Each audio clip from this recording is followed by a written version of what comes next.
नमस्कार, आप देख रहे हैं इंडिया न्यूज का खास शो सबसे बड़ा मुकदमा और मैं हूं आशीष सिन्हा। मेरे पीछे आप भगवान श्री राम के मंदिर यानी अयोध्या में जो भगवान श्री राम का मंदिर बना है उसकी तस्वीर देख रहे होंगे। लेकिन मुद्दा ये नहीं है, मुद्दा किसान आंदोलन है। लेकिन ये तस्वीर क्यों है वो आपको बताना और समझाना बेहद जरूरी है। दरअसल जो आंदोलनकारी किसान हैं उसमें से एक संगठन के एक बड़े नेता ने यह बयान दे दिया और यह कहा कि राम मंदिर की वजह से प्रधानमंत्री नरेंद्र मोदी का ग्राफ बेहद बढ़ गया है और इस ग्राफ को अब कम करने की जरूरत है। तो इसी मुद्दे पर यानी किसान आंदोलन को लेकर आज सबसे बड़ी गवाही आपके सामने होगी, सबसे बड़ा मुकदमा चलाया जाएगा। इसलिए सबसे बड़ी जिरह इस शो में होगी। बात अन्नदाताओं की हितों की है तो प्रदर्शन से प्रभावित आम लोगों को परेशानियां क्यों हो रही हैं, क्यों आम लोग परेशानियों से रोज रूबरू हो रहे हैं। जिरह के दौरान इंडिया न्यूज की सबसे बड़ी अदालत में पक्ष और विपक्ष की दलीलें भी रखी जाएंगी। देश में कई सारे किसान आंदोलन हुए, इससे पहले हम किसान आंदोलन आपको दिखा भी चुके हैं जो काफी लंबा चला, आम लोगों को काफी परेशानियां हुई। अब इस दूसरे आंदोलन में सरकार और किसानों के बीच 3 दौर की बातचीत हो चुकी है। बातचीत सकारात्मक हुई है लेकिन समाधान नहीं निकला। किसानों की एमएसपी कानून पर गारंटी की शर्तें समाधान के रास्ते में एक बड़ा पेंच है। एमएसपी कानून के बीच में फसलों की गुणवत्ता का मामला भी सरकार की सीमित बजट का भी एक मसला है। संभव है कि सरकार एमएसपी पर कोई कमेटी बनाए। मौजूदा आंदोलन में भारत बंद भी हुए। बंद और प्रदर्शन से आम लोगों का जनजीवन बुरी तरह अस्त व्यस्त हो गया। शंभू बॉर्डर से तबीयत बिगड़ने से सब इंस्पेक्टर हीलालाल की मौत की भी खबर सामने आई। संविधान के अधिकार के तहत कानून शांतिपूर्ण प्रदर्शन की इजाजत तो देता है लेकिन उस प्रदर्शन की अनुमति देता है जिसमें हिंसा या आम लोगों की जीवन में मुश्किल आने की आशंका हो, ऐसे प्रदर्शनों की इजाजत नहीं देता। बड़ा सवाल यह है कि पीएम मोदी की लोकप्रियता का ग्राफ अगर ऊपर है तो इससे परेशानी किसको है। कुछ बयान आपको सुनवा देते हैं। मोदी का ग्राफ बहुत मंदर दे करके ऊपर चढ़ गया, वो नुकसान वो ਇਹਦਾ ग्राफ डाउन किवें आ सकता है। मैं बहुत बारी जो मैं पिंडां ਦੇ ਵਿੱਚ ਤਿਆਰੀਆਂ ਕਰਾਉਂਦਾ ਫਿਰਦਾ ਸੀ, ਬਹੁਤ ਵਾਰੀ ਲੋਕਾਂ ਨੂੰ ਇਹ ਕਹਿੰਦਾ ਸੀ ਕਿ मौका बड़ा थोड़ा, ग्राफ ਉਹਦਾ बड़ा ਉੱਚਾ ਚੜਿਆ। देखते क्या सीधा सीधा पॉलिटिकल एक स्टेटमेंट है ये, और पॉलिटिकल स्टेट में इस प्रकार से कोई एक प्रदर्शन करके और वो भी एक इस प्रकार का एक खतरनाक दृश्य बना करके उस प्रदर्शन करने से क्या जनता मोदी से दूर हट जाएगी? बल्कि ये तो उसमें और बढ़ा रहे हैं। देखा जाए तो आज आम जनता में ये मैसेज जा रहा है कि ये तरीका ठीक नहीं, लोकतांत्रिक तरीका नहीं है। लोकतांत्रिक तरीके को हर कोई पसंद करता है, कोई भी जाति होगी उस जाति को लोग देखते हैं, करना चाहते हैं लोग, क्योंकि ये ग्राफ बहुत ही आर्टिफिशियल ढंग से ऊंचा किया गया है। बॉट्स के माध्यम से सोशल मीडिया में किस तरह से इस ग्राफ को ऊंचा रखा जाता है हम भी समझते हैं, आप भी समझते हैं। आर्टिफिशियल इंटेलिजेंस का दुरुपयोग हम भी देख रहे हैं, कौन क्या क्या कितना कितना कर रहा है। वक्त आने दीजिए, कई लोग तिहाड़ में होंगे। सुन लीजिए ये ग्राफ कैसे ऊपर रखा जाता है। अब आप सुन लीजिए, क्योंकि उसमें आप सब भी भागीदार हैं, आपके जो मालिक हैं वो भी भागीदार हैं। कैसे उन पर दबाव होता है, उन पर किस तरह की व्यवस्था होती है, आपस में किस तरह की लेन देन होती है कि वो ग्राफ ऊपर रखा जाए। किसान आंदोलन पर सबसे बड़े मुकदमे की शुरुआत करें उससे पहले आपको अपने मेहमानों से परिचय करा देते हैं। हमारे साथ मनीष पाठक है, सुप्रीम कोर्ट के वकील हैं। हमारे साथ विकास गुप्ता जी हैं, सुप्रीम कोर्ट के वकील हैं। हमारे साथ सुधीर चौहान जी हैं, अध्यक्ष हैं किसान यूनियन फोरम के। हमारे साथ केपी सिंह जी हैं, अध्यक्ष हैं जेकेयू के। और हमारे साथ हमारे सहयोगी महेंद्र माही हैं। शो की शुरुआत करें लेकिन उससे पहले कुछ बयानों को आपके साथ साझा करना बेहद जरूरी है, क्योंकि किसान नेता सरवन सिंह और कृषि मंत्री अर्जुन मुंडा किसान आंदोलन और किसानों की समस्या और समाधान को लेकर क्या कुछ कह रहे हैं वो आपको सुनवा देते हैं। जब आपको मालूम ही है कि आपकी सरकार आएगी, जैसा आप दावा करता मैं नहीं बोलता, तो फिर 6 महीने बाद इसके आगे की प्रक्रिया भी हम कर लेंगे। अगर मोदी सरकार की नीयत साफ है तो संभव है ऑर्डिनेंस के जरिए ये कानून को लेकर आना, ऐसी बात नहीं है। और हम ये भी बोल रहे हैं कि CACP की जो आपकी कैलकुलेशन है, बेशक हम उसके साथ सहमत ना हो, आप 23 फसलों के ऊपर पहले ही MSP का ऐलान कर रहे हैं। बेशक हम सभी फसलों के ऊपर MSP मांग रहे हैं, तो आपके पास पहले तय किया हुआ फार्मूला है जो सरकार ने अपनी मर्जी से लाया है A2+FL का, बेशक हम उसके साथ सहमत हो चाहे ना हो, आप उसी के आधार पर खरीद की गारंटी का कानून बना सकते हैं। उसमें अनुकूल और प्रतिकूल क्या क्या प्रभाव पड़ सकता है उसको हम नज़रअंदाज न करें। अच्छे माहौल में बातचीत हुई है और बातचीत का क्रम जारी है। शांतिपूर्ण ढंग से यदि हम बातचीत को आगे बढ़ाएंगे तो स्वाभाविक रूप से समाधान के रास्ते पर हम पहुंचेंगे। और मैं आशान्वित हूं कि हम सब मिलकर के ऐसी चीज़ों पर लगातार बातचीत के माध्यम से समाधान करें और किसी का अहित ना हो, आम आदमी, आम जनजीवन, किसी को भी किसी तरह की परेशानी ना हो। किसान आंदोलन पर सबसे बड़े मुकदमे की शुरुआत करें उससे पहले आपको बता दें कि आखिर किसान संगठनों की सरकार से मांगे क्या है, वो कौन सी मांगे हैं जिसको लेकर जो किसान हैं वो दिल्ली कूच करना चाहते हैं। और सबसे बड़ी और पहली जो मांग है वो आपके ग्राफिक्स में, आपकी टीवी स्क्रीन पर भी आएगी कि सभी फसलों की एमएसपी पर खरीद की गारंटी का कानून बने। दूसरी सबसे बड़ी मांग, डॉक्टर स्वामीनाथन आयोग की रिपोर्ट के हिसाब से कीमत तय हो, यानी एमएसपी तय हो। किसान खेत मजदूरों का कर्जा माफ हो, इतना ही नहीं उन्हें पेंशन भी मिले। लखीमपुर खीरी कांड के दोषियों को जल्द से जल्द सजा मिले। और पांचवी सबसे बड़ी मांग यह है कि किसान आंदोलन में मृत किसानों के परिवारों को मुआवजा मिले और सरकारी नौकरी मिले।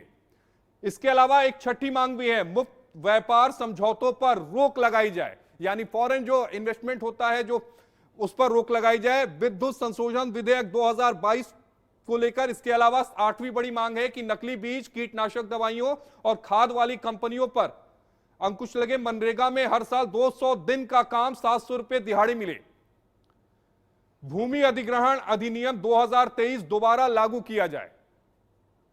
तो ये 10 सबसे अहम मांग है जिसको लेकर किसान जो है वो आंदोलन कर रहे हैं।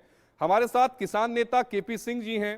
केपी सिंह जी, ये आंदोलन जो आप कर रहे हैं एमएसपी को लेकर, सरकार ने कमेटी बनाने की बात 2022 में कही थी। उस समय आपने ये कहा था कि मेंबरान जो है उसके, वो मेंबरान आपके अनुकूल नहीं थे और आप उस कमेटी का हिस्सा नहीं बने। 2 साल बाद अचानक ऐसी क्या आन पड़ी कि किसान जो है वो दिल्ली कूच करने के लिए पूरी तरह से आमादा हो चुके हैं? देखिए, इसमें कुछ कमियां सरकार की रहीं, कुछ किसान नेताओं की, और इस सब का एक शुरुआत जो मुकदमा जो आपने शो चला रहे हैं इसका बहुत बहुत धन्यवाद करूंगा। किसानों की राग अलापते हो फिर क्यों हमें सताते हो, हम धरती पुत्र किसान के वंशज हैं, जीवन दायनी अन्न से पेट भरते हैं, फिर क्यों हमें राजनीति के दम में फंसाते हो। 70 साल भी हमें ना देखा, अब किस हक से हमें किसान भाई कहते हो। बात तो यह है कि इस कृषि प्रधान देश में पिछले 30 सालों में सरकार चाहे कोई भी रही, उद्योग की तरफ ज्यादा ध्यान दिया गया, एग्रीकल्चर सेक्टर को इग्नोर किया गया।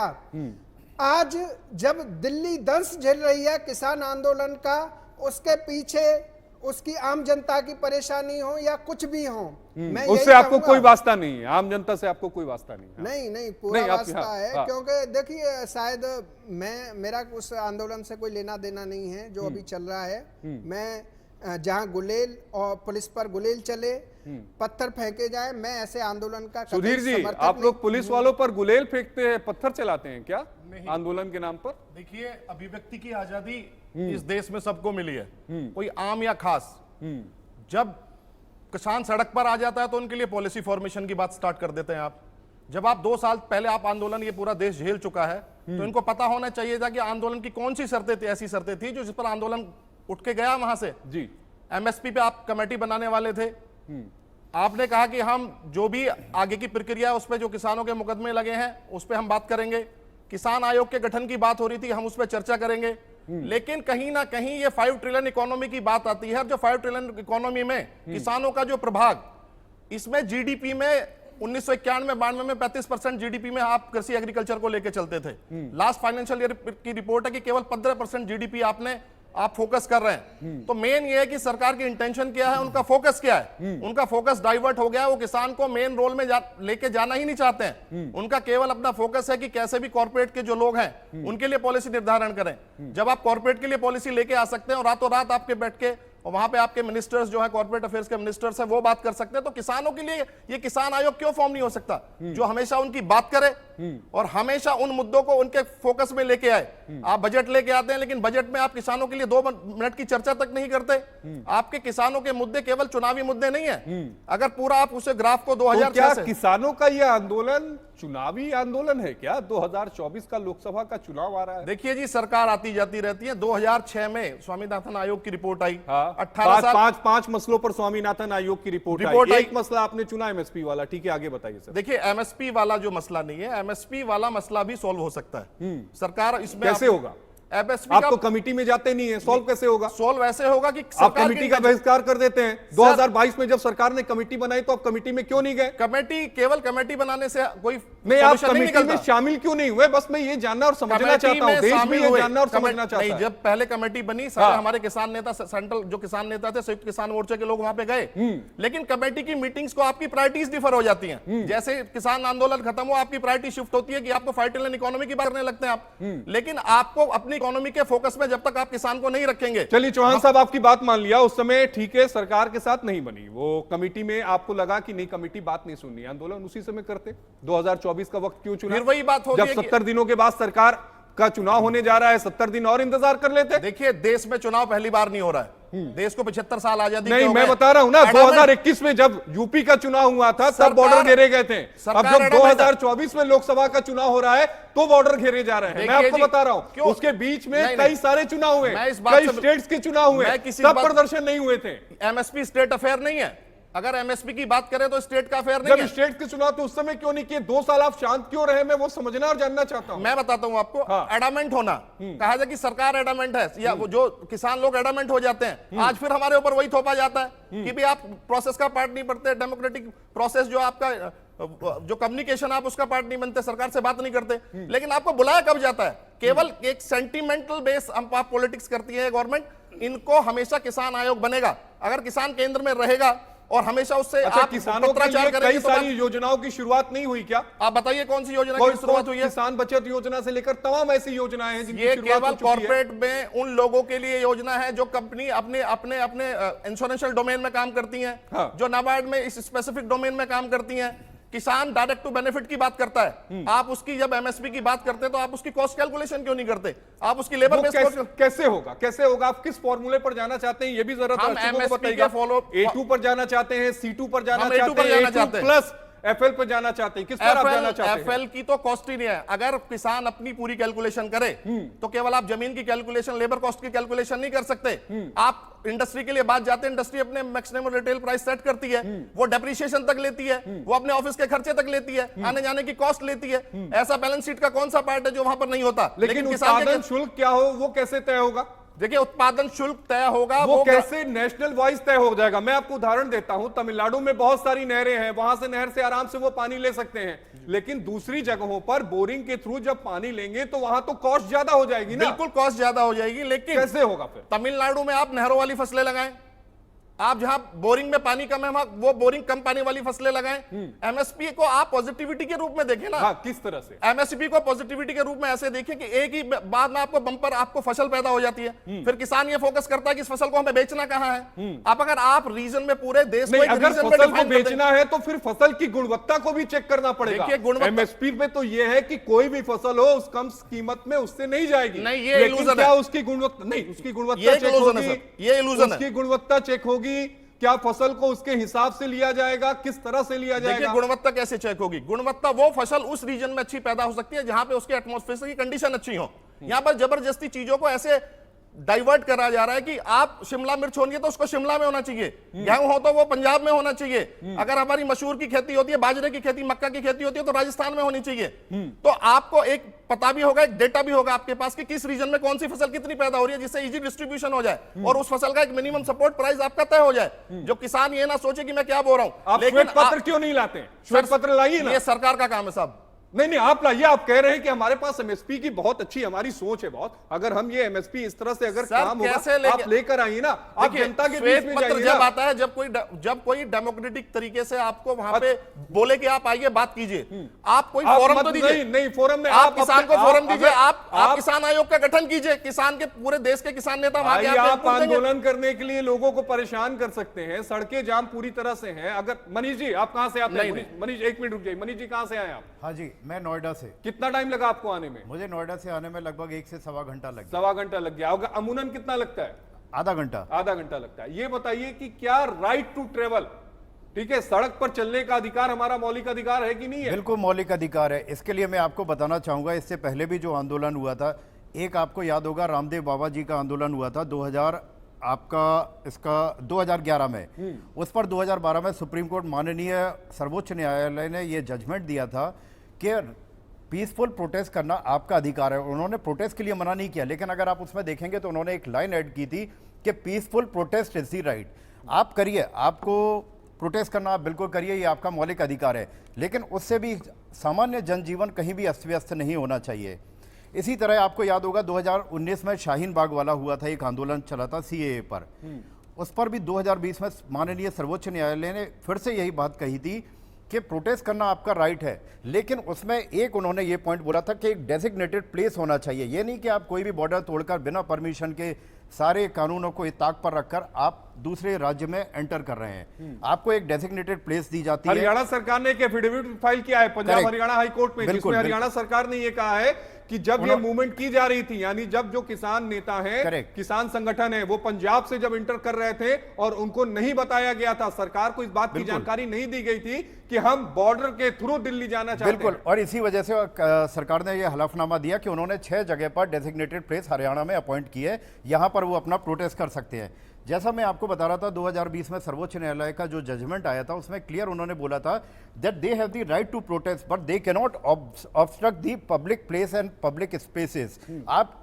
आपको right to protest should be balance with the right of commuters. जो लोग आ रहे हैं, जा रहे हैं, जो पब्लिक वेज हैं, पब्लिक पाथवेज हैं, जो कि आप देख रहे हैं जैसे हाईवे आज जाम कर दिया गया है, पूरा उन्होंने जैम कर दिया है। जबकि ये अभी जो हाईकोर्ट में, पंजाब हाईकोर्ट में जो डाला है, पिटीशन डाली है, उसके सुनवाई के दौरान केंद्र सरकार ने खुद ये बोला है कि ये नॉर्दर्न स्टेट्स की लाइफलाइन है ये हाईवे। नहीं, उसमें लाइफलाइन बड़ा इंपॉर्टेंट ऑब्जर्वेशन भी है उसमें। अदालत ने ये बात कही और कहा कि जिस तरह से आपका जब वो है अभिव्यक्ति की आजादी है कि आप प्रदर्शन कर सके, उसी तरह सरकार के पास भी ये राइट है कि आम सड़क पर चलने वाले लोगों की सुरक्षा करे। बिल्कुल आशीष जी, यहां मैं आपको बताना चाहूंगा, अभिव्यक्ति की आजादी बिल्कुल है। हमारे संविधान में 19A में दिया हुआ है आपका अभिव्यक्ति की आजादी, freedom of speech and expression.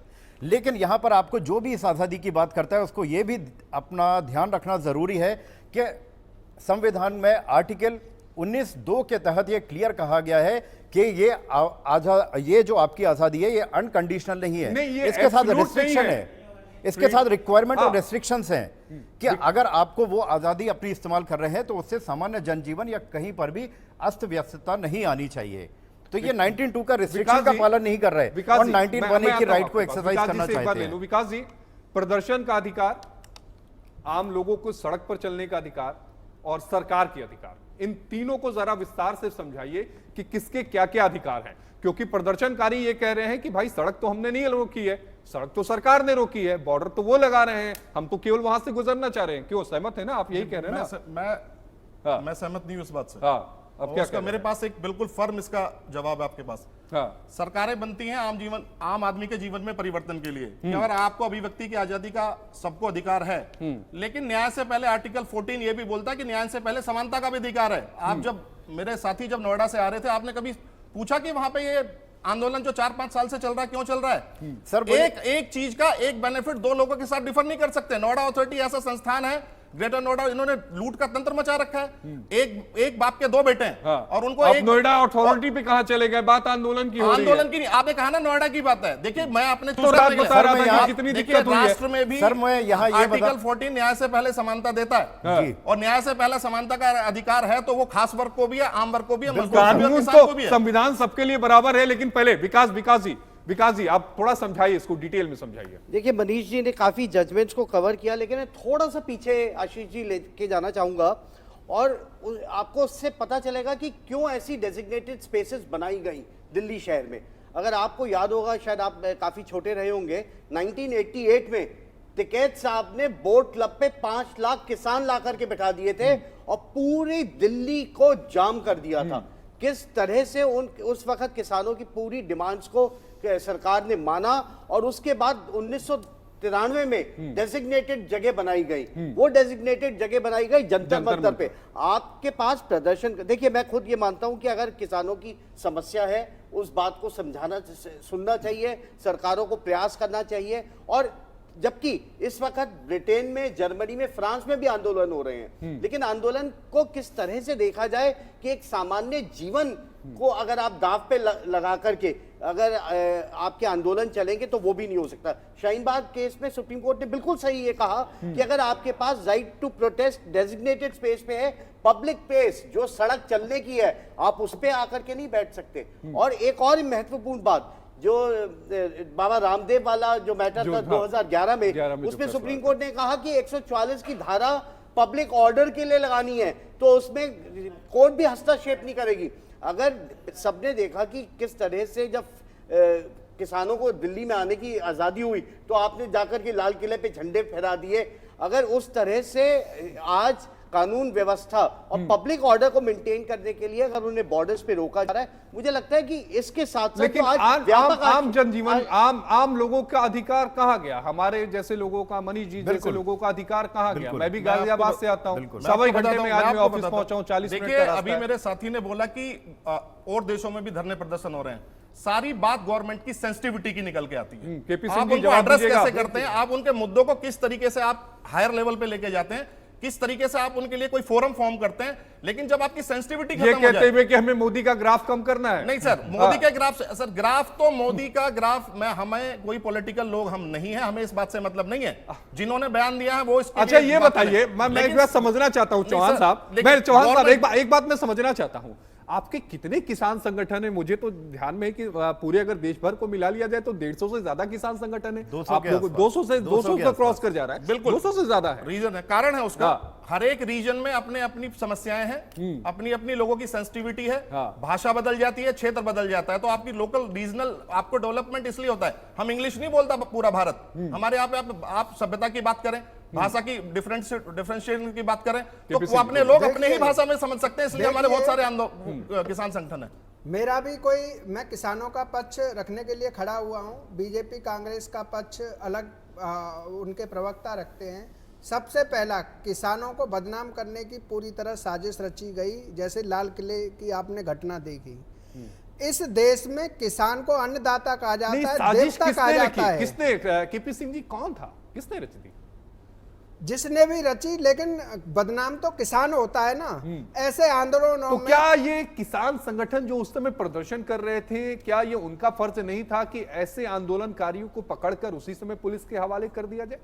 देखिए, मैं इस तरह के आंदोलनों के कतई समर्थन में नहीं हूं। अगर किसानों की बात करनी होती किसान नेताओं को, तो लगातार सरकार ने जितनी बार वार्ता की है, उस समय पहले तो उंगली रख के मुंह पे बैठ जाते थे जब बैठक होती थी। अब कुछ मुझे पॉजिटिव लग रहा है वार्ता में, लेकिन कुछ मुद्दे ऐसे हैं कि 2 कदम सरकार चल रही है तो 2 कदम आपको भी चलना चाहिए। और मैं एक बात बताऊं, ये नोएडा वाले जो जाम की बात, सबसे ज्यादा कष्ट मैंने देखा, क्यों कई बार ओला उबर से मेरा जाना होता है, करोड़ों अरबों का नुकसान ओला उबर के ड्राइवरों को इससे हुआ। दूसरी बात, देश की राजधानी है और देश की अर्थव्यवस्था पर बहुत बड़ा फर्क पड़ता है। किसानों की बात करिए, किसानों के मुद्दे रहेंगे, व्यापारियों के भी मुद्दे रहेंगे, इस देश में हर वर्ग के मुद्दे रहेंगे, तो उनका विरोध भी रहेगा। लेकिन विरोध ऐसा नहीं होना चाहिए जिससे उस बिरादरी को आप बदनाम करने का कार्य कर रहे हैं। आज आंदोलन के नाम पर किसानों को मैं आता हूं आपके पास, महेंद्र के पास भी चलेंगे। महेंद्र हमें बताएंगे नोएडा और ग्रेटर नोएडा की स्थिति। रहा मोदी जी के ग्राफ की बात, मोदी जी ने जितना कार्य किसानों के लिए किया है, उतना किसी भी प्रधानमंत्री को अवसर नहीं मिला। इसका उदाहरण मैं बहुत देर से बोलना चाह रहा था। जी बोलिए, आप बोलिए।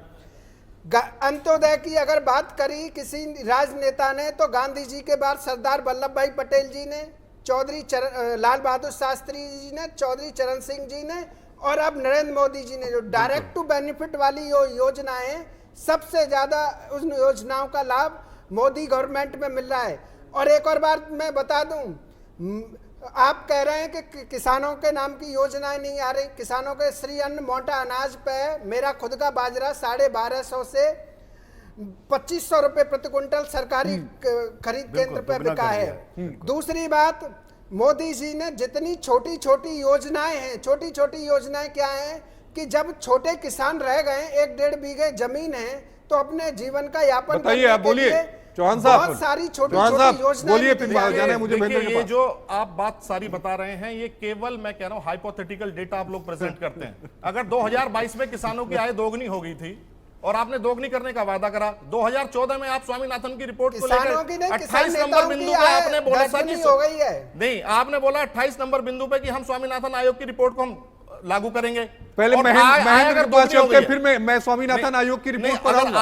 आय अगर दोगुनी हो गई है, हाँ। तो उसके इंप्लीकेशन फिर आपको ये पीनट्स की बात करते हैं। आप कहते हैं कि ऊँट के मुंह में जीरा, 1 बीघे वाले को आप 500 रुपए 400 रुपए सर, इतना चौहान साहब, स्वामीनाथन आयोग की रिपोर्ट कब आई थी? चौहान साहब आप बताइए, कब आई थी? देखिए मेरी बात, नहीं, अब मुझे बताइए ना। रिपोर्ट आई थी 2006 से 2014 तक आप लोग क्या कर रहे थे? देखिए, हर एक बात का अगर क्रेडिट ले लेते हैं, आप कहते हैं कि जीएसटी नहीं, कांग्रेस मैं समझना चाहता हूं, जनता भी समझना चाहती है। मैं सिर्फ ये समझना, इसकी भाई आप मैं वही पूछ रहा हूं कि 8 साल क्या कर रहे थे? आप जीएसटी कांग्रेस का लेके आ गए, कॉर्पोरेट के इश्यूज कांग्रेस के आपने सेलेक्ट कर लिए, तो ये जो चौहान साहब आप कांग्रेस के प्रवक्ता नहीं है, किसान संगठन के नेता है। बात सुनिए, मैंने किसान संगठन के नेता है। बस मैं समझना चाहता हूं कि 8 सालों में क्या हुआ। आप मेरी बात सुनिए, जब आप ने वो जो कांग्रेस के लेफ्ट आउट काम थे, जो कॉर्पोरेट से रिलेटेड थे, जो जीएसटी से टैक्सेशन से रिलेटेड थे, तो ये किसानों का मुद्दा आपने क्यों नहीं पकड़ा? यानी किसानों ने, कांग्रेस ने किसान को चला, मैं आपको स्पष्ट जवाब दे रहा हूं, अगर किसानों ने, अगर कांग्रेस ने किसानों को चला था, कांग्रेस ने किसानों को चला था, तो नरेंद्र मोदी जी बैठक के लिए बुला रहे हैं, आप लोग खुद एमएसपी 10 साल में केवल बैठक के लिए बुलाया ही गया। 10 साल के पहले की जो चीजें हैं, आपने हर चीज को पकड़ के कहते कि मैंने वो ये नहीं कर पाए, मैंने ये कर दिया, लेकिन किसानों को आपने फिर 2014 में छोड़ दिया। तो कहीं ना कहीं आपको एक क्लियर बात देना पड़ेगा। चलते महेंद्र, ये बताइएगा ग्रेटर नोएडा और नोएडा की क्या स्थिति है? आम लोग कितना ज्यादा प्रभावित हो रहे हैं? पहले की स्थिति, यानी आंदोलन से पहले की स्थिति और आंदोलन की बाद की स्थिति, इन दोनों में कितना फर्क आपने कवर करते हुए महसूस किया? देखिए आशीष जी, 2020 और 21 में जो किसान आंदोलन हुआ था, तो कहीं ना कहीं जो पश्चिमी उत्तर प्रदेश का किसान था, और चाहे हम ग्रेटर नोएडा की बात करें, नोएडा की बात करें या दादर की बात करें, तमाम जो किसान संगठन के लोग थे वो खुद गए थे। उन्हें किसी इन्विटेशन की जरूरत नहीं पड़ी थी। उन्हें लग रहा था कि हाँ, जो तमाम किसान दिल्ली बॉर्डर पर बैठे हैं, कहीं ना कहीं वो सही है। मगर इस बार का अगर आप आंदोलन देखेंगे 2024 का, तो कहीं ना कहीं अब जो लोग उससे बहुत ज़्यादा परेशान नजर आ रहे हैं। चाहे हम बच्चों की बात करें, क्योंकि बोर्ड एग्जाम सर पर है, और तमाम ओला उबर की बात करें, जो बॉर्डर क्रॉस करते हैं, उनको बहुत ज़्यादा समस्या है। आप ये सोचिए, 500 मीटर का रास्ता जो 2 मिनट में तय होना होता है, या 4 से 5 घंटे उसमें लग रहे हैं। तो कहीं ना कहीं ओला उबर ड्राइवर, क्योंकि नोएडा एनसीआर में तमाम जो रहते हैं, रेंटेड रहते हैं, उनको किराया निकालना है, गाड़ी की किस्त देनी है। मैं खुद सुबह 7 बजे हम चिल्ला बॉर्डर पे जाते हैं, उसके बाद हम कहीं कालिंदी कुंज जाते हैं या डीएनडी बॉर्डर जाते हैं, तो हमें खुद बहुत ज़्यादा ट्रैफिक देखना पड़ता है और कहीं ना कहीं हमें डाइवर्ट होकर जाना पड़ता है। ये तो हमारी आम जिंदगी। अगर बात करें, देखिए नोएडा, ग्रेटर नोएडा के किसान, तो मैं आपको बता दूँ, जिस तरीके से 2020 और 21 में आंदोलन हुआ था, पूरे देश का समर्थन इन्हें मिला था। मगर धीरे धीरे वो आंदोलन कहीं ना कहीं पॉलिटिकल हो रहा था, कहीं ना कहीं वो देश विरोधी हो रहा था।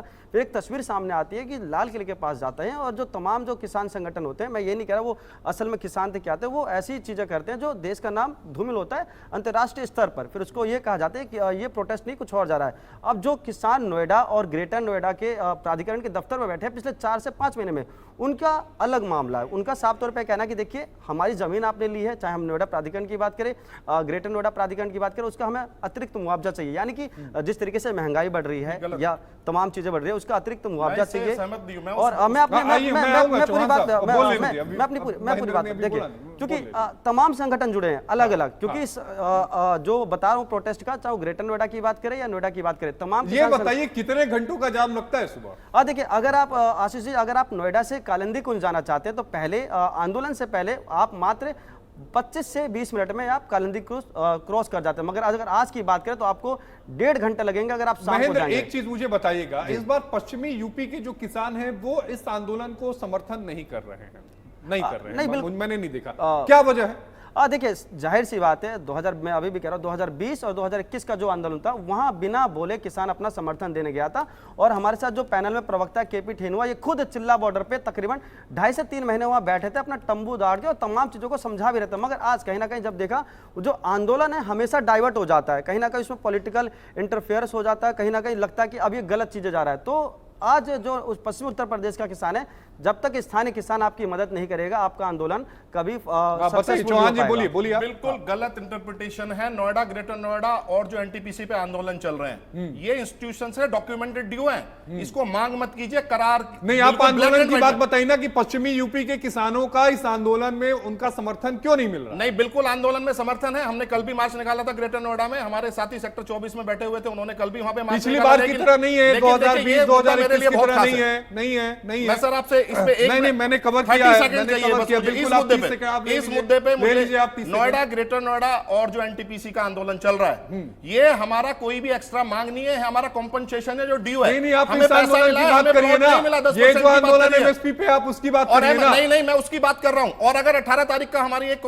कमेटी कॉन्स्टिट्यूट होनी है और हमारी स्टेट सरकार से कमेटी कॉन्स्टिट्यूट नहीं होती है तो अगर यह भी गुमान है कि पश्चिमी उत्तर प्रदेश से किसानों का समर्थन नहीं मिल रहा है तो हम पूरा संयुक्त किसान मोर्चा बनाकर हमने 18 तारीख का समय दिया, उसमें कमिश्नर, डीएम और सारे हमारे अधिकारी बैठे हुए हैं। हम सारे लोग एक साथ कूच करेंगे और 100% ऑन डाइस बोलते हैं चिल्ला बॉर्डर को हम जाम करके मानेंगे, क्योंकि हमारा भी अधिकार है। हमारे 10,000 करोड़ रुपए के ड्यू जो document due black and white लिखा हुआ है, यहाँ पे मेरे वरिष्ठ साथी चिल्ला बॉर्डर को जाम कर मानेंगे। जो वकील हैं उनको बिल्कुल भी किसी भी आदमी को मैं बोलता हूं अगर उनको हमारे डॉक्यूमेंट से मुखाबित होना है तो अलग से बात कर सकते हैं। विकास जी खुलकर कह रहे हैं, खुल के कह रहे हैं चौहान साहब हम तो बॉर्डर जाम करेंगे। बिल्कुल जाम करेंगे। फिर आम लोग कहाँ जाएंगे? हमारी कौन सुनेगा?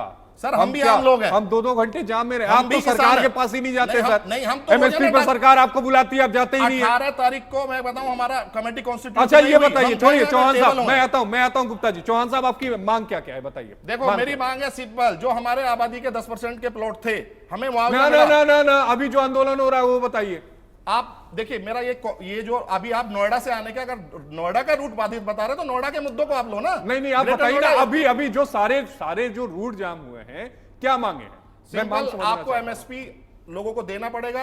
एमएसपी तो दी जा रही है, स्वामीनाथन की जो रिपोर्ट एमएसपी दी जा रही है, एमएसपी दी जा रही है, कहां नहीं दी जा रही है? बिजली तक नहीं मिल रही है, कहां नहीं एमएसपी दी जा रही है सर? बिजली के ट्वेल्व में पहली बार ऐसा हुआ उत्तर प्रदेश में बिजली में पहली बार ट्वेल्व में आपने मीटर लगा दिया। आशीष जी अगर आप अमेरिका की बात करते हैं सब्सिडी एक किसान को 42 लाख की सब्सिडी मिलती है उत्तर प्रदेश में, और यहाँ पे 15,000 रुपए सब्सिडी की बात करते हैं आप। आशीष जी किसान को अपना जीडीपी का कार्ड बनाइए और जब बना सकता है। केपी सिंह, उत्तर प्रदेश ऐसा छठा राज्य बना है जिसमें किसानों के निजी नलकूप की बिजली को फ्री किया गया है 2 महीने पहले। हाँ तो एक प्रोसेस होता है 6 साल में नहीं, उससे भी संतुष्ट नहीं है। नलकूप को फ्री कर दिया गया, संतुष्ट नहीं है, केवल चुनावी प्रोपेगेंडा। फिर आप कहते हैं चुनाव फिर आपका आंदोलन फिर क्या है? आपका आंदोलन क्या है? हमारा आंदोलन अब कोई सत्र नहीं आने वाला है, आप एमएसपी पे कानून की बात कर रहे हैं। आप चाहते हैं क्या कि सरकार एमएसपी जैसे बड़े मुद्दे पर अध्यादेश लेकर आए? देश का हो रहा है, उत्तर प्रदेश का नहीं हो रहा है। चुनाव देश का हो रहा है, आपको एड्रेस करने पड़ेंगे इश्यूज, आपको पता होना चाहिए कि जनता चाहती क्या है। आप जब चुनाव की रेवड़ी की बात आती है आप कभी बहुत चीजों को इधर उधर कर देते हैं। हमें अपॉर्चुनिस्टिक किसान नहीं बनना। इस देश में किसान को अपॉर्चुनिस्टिक इसलिए बना दिया जाता है। चुनाव के समय प्रदर्शन क्यों नहीं? बिल्कुल हमारा पूरा 5 साल से प्रदर्शन चल रहा है भाई। मैंने तो नहीं देखा अभी इतने सारे स्टेट के, छत्तीसगढ़ के चुनाव हुए, मध्य प्रदेश के चुनाव हुए, राजस्थान के चुनाव हुए, तब तो मैंने नहीं देखा कि प्रदर्शन हो रहा था। लोकल लेवल पे है, जो दिल्ली एनसीआर में हम लोग यहाँ बैठे हुए हैं, हमें यहाँ मीडिया कवरेज मिल जाता है, वरना हर एक प्रदेश में अपने लेवल पे। मनीष जी आप कुछ बोलना चाह रहे हैं, आप बोलिए फिर मैं सर के पास। आशीष जी पहली बात तो मैं ये कहना चाह रहा कि पश्चिमी उत्तर प्रदेश के जितने भी किसान संगठन है उनकी सिर्फ एक बात पर सहमति है, वो एमएसपी को लेकर, सारी मांगों में से लेकर एमएसपी पर। दूसरा, एमएसपी की बात करते हुए मैं बताना चाहूँगा सरकार ऑलरेडी 23 फसलों पर एमएसपी दे रही है। अब ये है कि हर एमएसपी कोई ये नहीं है कि अकेले केंद्र एक दिन में डिसाइड कर लेगा। आप इतने लोगों की आवाजाही, इतने लोगों की दिक्कतें, इतने लोगों की परेशानियां देख रहे हैं, जिसमें एक एसआई की और एक किसान की अभी इस आंदोलन में मृत्यु भी हो गई। पहले जो आंदोलन हुआ था उसमें भी 547 कैजुअलिटी हुई थी, 750 डेथ हुई थी। इतने सबको देखते हुए अगर आप चाहते हैं एमएसपी अगर एक दिन में निकल आए तो ये अगर आप उसको लीगल पॉइंट से भी देखें तो इन चीजों के सॉल्यूशन में एक कमीशन बैठती है, बाकायदा हर राज्य का अलग अलग लॉ है, अलग अलग मनीष फसल जी, है। ये लोग तो उस कमेटी के सामने गए ही नहीं। सरकार ने कमेटी यही 22 चीज मैं आपसे कह सदस्यीय रहा तो हूं, बना दी थी, प्रोटेस्ट करने में ये कोई गए ही नहीं। यही चीज मैं आपसे कह रहा हूं कि इवन सर्वोच्च न्यायालय ने ये बोला है कि प्रोटेस्ट करने में कोई मना ही नहीं है, आप प्रोटेस्ट करिए लेकिन आप बातचीत से करिए। भाई आपकी right to protest Manish ji absolute right थोड़ी ना है Absolute कॉन्स्टिट्यूशन नहीं है, में। वही मैंने आपको आप बताया। किसी को भाई Article- आपका राइट टू Correct. प्रोटेस्ट है, तो Article- हमारा क्या राइट टू Correct. ट्रेवल नहीं है क्या? वही मैंने हमारा आपको- सड़कों पे चलने का अधिकार नहीं सर, है क्या? मैं आपको हम 2 घंटे जाम बिल्कुल। में रोज फंसे क्या? मैं आपको यही बता रहा हूं, आर्टिकल 19(2) के तहत मैंने आपको बताया रिस्ट्रिक्शन है। इसके बाद हम आते हैं आर्टिकल 21 पर। आर्टिकल 21 क्या देता है? Right to life and personal liberty.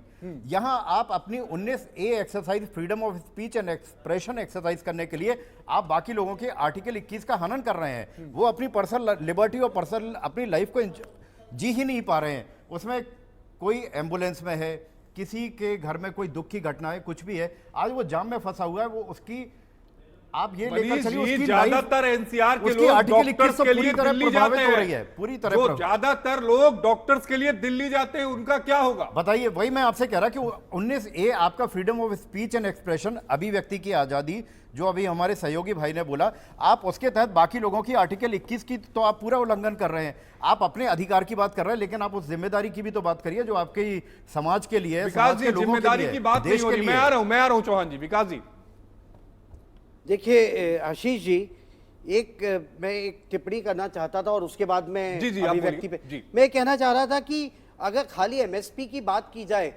वही बर्डन एक 10 लाख करोड़ रुपए का बनता है। उसके साथ अगर पेंशन का, कि अगर आपके बिजली के बिल माफ कर दिए जाएं, सारे लोन माफ, हमें 10,000 रुपए समझने की- पेंशन, 10,000 रुपए हमें पेंशन। समझने की आवश्यकता यह है कि ये 140 करोड़ का देश है, $4 ट्रिलियन की इकोनॉमी है। आप यूरोप की इकोनॉमी जो 5 ट्रिलियन 6 ट्रिलियन डॉलर की इकोनॉमी है, वहां की पॉपुलेशन ही मात्र 5 करोड़ है। आप उससे अगर कंपेयर करें, ये किसान नेता कह रहे थे अभी कि जी अमेरिका में 42 लाख रुपए की सब्सिडी है, वहां पे हजारों एकड़ एक साथ बोया जाता है, वहां पे फार्मिंग की जाती है। आप अमेरिका की परिस्थितियों से हिंदुस्तान की परिस्थितियों को नहीं ले सकते। हमें अपनी जीडीपी का साइज भी देखना होगा, बजट का साइज भी देखना होगा, और एक वास्तविक जो समस्या किसान के सामने आ रही है, हाँ, उसका संज्ञान सरकार को अवश्य लेना चाहिए। लेकिन आप दिन पर दिन अगर रोज नई मांगे अपनी लेते नहीं, मैं भी आएंगे, उस बात से और सहमत हूं कि उसके किसान साथ-साथ- भाइयों की उसके समस्याओं साथ-साथ को अगर आप सरकार ये चाहेंगे सुने, कि समझे दिल्ली और शहर उनका को समाधान पैरालाइज- करे। दिल्ली शहर को पैरालाइज कर लेकिन दिया आप जाए, शहर को बंधक बना के थोड़ी ना अपनी मांग ये बनाएंगे। कभी अलाउ नहीं किया जाएगा। देखिए, मैं ये विदेश कभी लेके अलाउ नहीं नहीं गया किया था जाएगा। बहस को। मेरे साथी विदेश लेके गए थे बहस को। मैं तो यहाँ भारत की बात कर रहा था। लेकिन अगर आप विदेश की बहस करेंगे, यही तो हो रहा है। आप प्रैक्टिस, आपको वर्ल्ड की बेस्ट प्रैक्टिसेस चाहिए, आप उनको ऊपर से दिखा के यहाँ इंप्लीमेंट कर सकते हैं, ले आते हैं, लेकिन ग्राउंड लेवल रियलिटी में आपका कितना फोकस है, आपने कौन सा प्रोजेक्ट किया है, कौन सा डेटाबेस कलेक्शन है आपके पास, कौन से डेटा की आप बात कर रहे हैं, कौन से किसानों को आप वहां पे फोकस में लेके चल रहे हैं। आप ये जो डेटा मैनिपुलेशन जो हो रहा है, विदेश की चीजें यहाँ आ सकती हैं, लेकिन पहले अपनी कंडीशन, आपने सही कहा, हम 140 करोड़ लोग हैं और बार बार ये कहते हैं कि किसानों की जिम्मेदारी है। मैं कहता हूं कोई भी प्रोसेसिंग यूनिट है, कोई भी जितनी भी नहीं, है, इसमें कॉर्पोरेट की पूरे बात हो रही है। देश का आपको साथ मिलेगा, देखिए, लेकिन प्रदर्शन का एक तरीका है। अगर आप आशीष कहते हैं जी, किसान बोलिए। देश को रोके आशीष हुए जी, हैं, यहाँ अगर मैं- किसान रुक जाएगा तो देश ही रुक जाएगा। यहाँ ये बात जब- नहीं, आपको ध्यान किसान रखनी को चाहिए। रोक कहां कोई रहा है? आशीष नहीं, जी, आप भी लोग बोल रहे हैं कि डॉक्टर सॉरी सारी प्रॉब्लम हमारी नहीं, प्रॉब्लम को समस्याएं सुनने तो वाला है कौन ना, आप उससे इनकार तो नहीं करेंगे ना? देखिए, समस्याएं आशीष जी। लेकिन एक्सरसाइज कौन करेगा? आशीष जी, सरकार का काम जी, है कि सबको मनीष एड्रेस जी, करना बोलिए। है, विशेष यहाँ मैं वर्ग को एक बात एड्रेस आपको करने के लिए बताना सरकार चाहूंगा, नहीं चूंकि होती। अभी विदेश को लेकर बात हुई है, आप ये बताइए, अगर आपका कोई पॉलिटिकल कोई भी ऐसा मोटिवेशन नहीं है, तो जब आपका पंजाब और हरियाणा हाई कोर्ट में ये केस चल रहा था, आप बीच में यूएन इंटरवेंशन के लिए क्यों गए?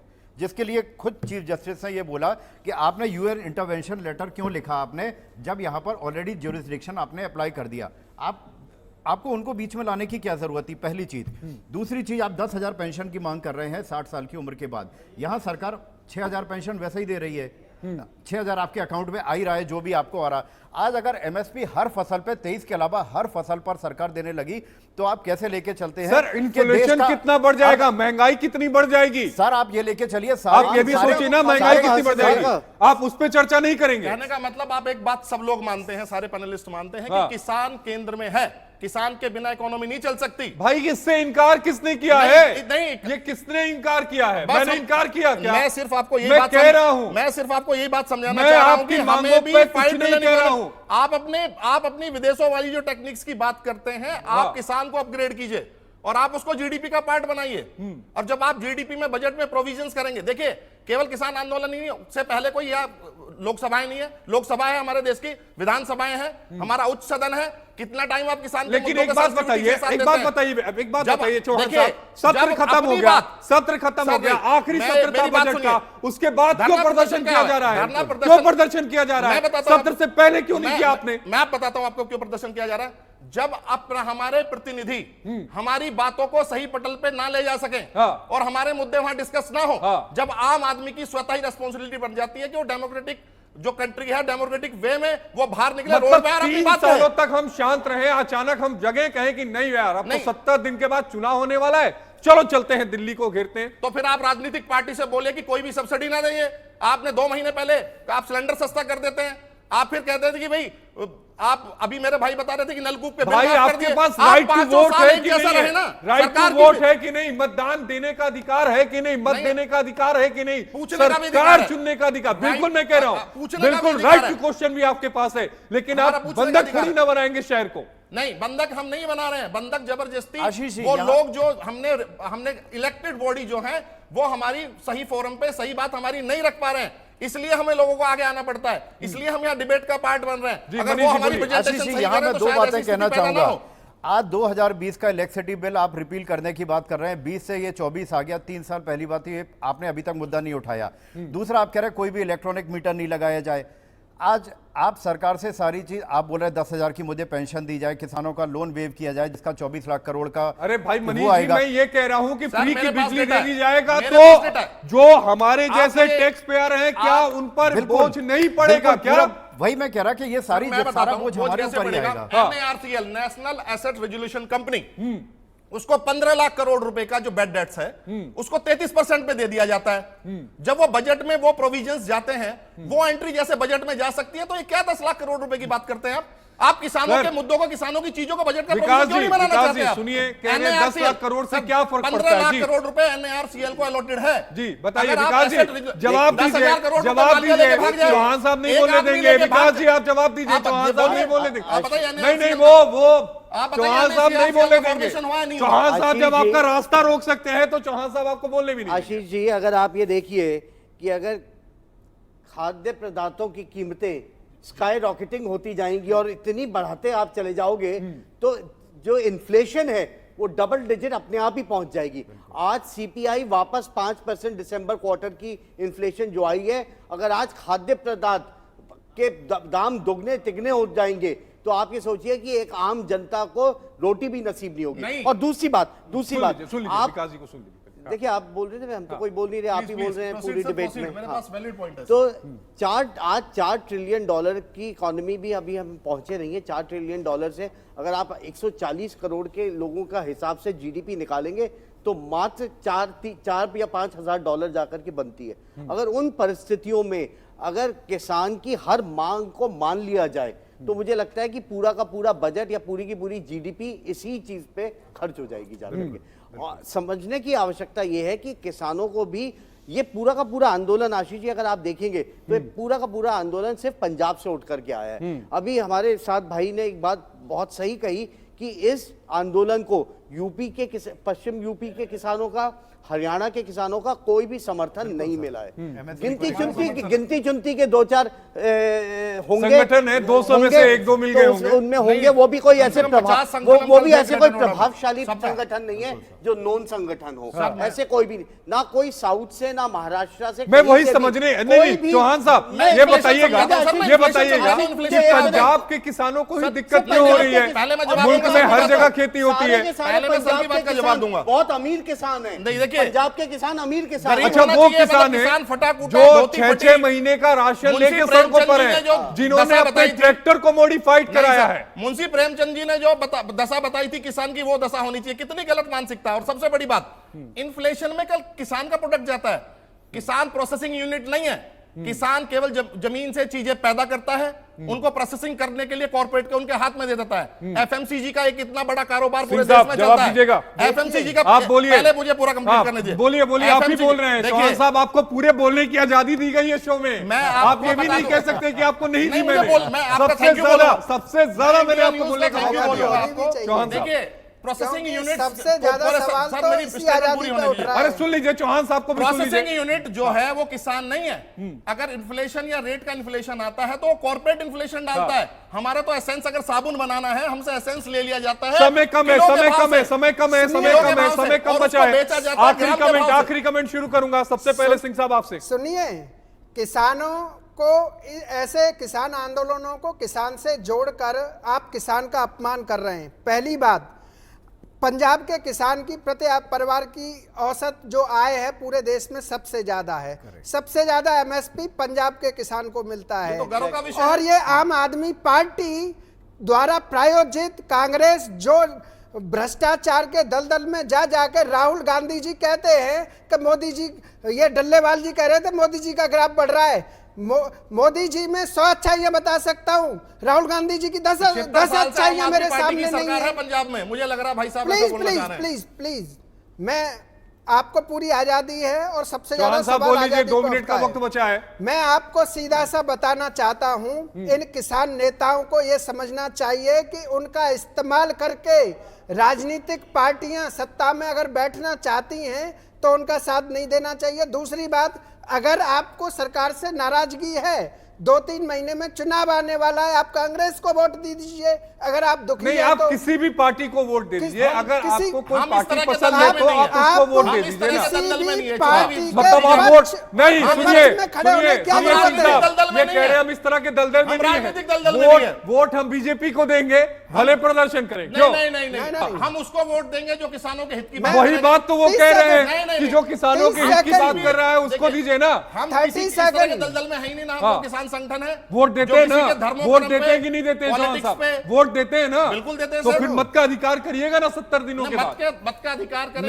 मेरा सरकार को एक ही सुझाव है, ऐसे आंदोलन अपना काम नहीं भाई आप राइट टू प्रोटेस्ट करिए ना, आपको मना किसने किया? लेकिन शहर को क्यों बंद बना रहे हैं? स्वतः अधिकार हो जाता है कि वो आके एक्सरसाइज करे अपने प्रोटेस्ट के अधिकार को। जब अधिकारी अधिकार देना बंद बोलिए, अधिकार देना बंद करते तो केवल यही आम आदमी बचता है लोकतंत्र को बचाने के लिए। आशीष जी, चूंकि डिबेट का अंत समय है तो मैं सबसे बड़ी एक बात कहना चाहूंगा कि राइट टू प्रोटेस्ट जो अधिकार में आता है उसके साथ अपनी जिम्मेदारियां आर्टिकल 19(2) के तहत रिस्ट्रिक्शन का पालन करें। दूसरी चीज ये, आम जनजीवन को अस्त व्यस्त करने का किसी भी प्रोटेस्ट का कोई अधिकार नहीं है। इसके तहत सेक्शन 504 आईपीसी की कार्यवाही भी होती है और 144 धारा जो प्रोहिबिटरी ऑर्डर है जो किसी भी एसडीएम या एग्जीक्यूटिव मजिस्ट्रेट के द्वारा लागू किया जा सकता है। गुप्ता जी से एक बार ले ले। गुप्ता जी, चौहान साहब।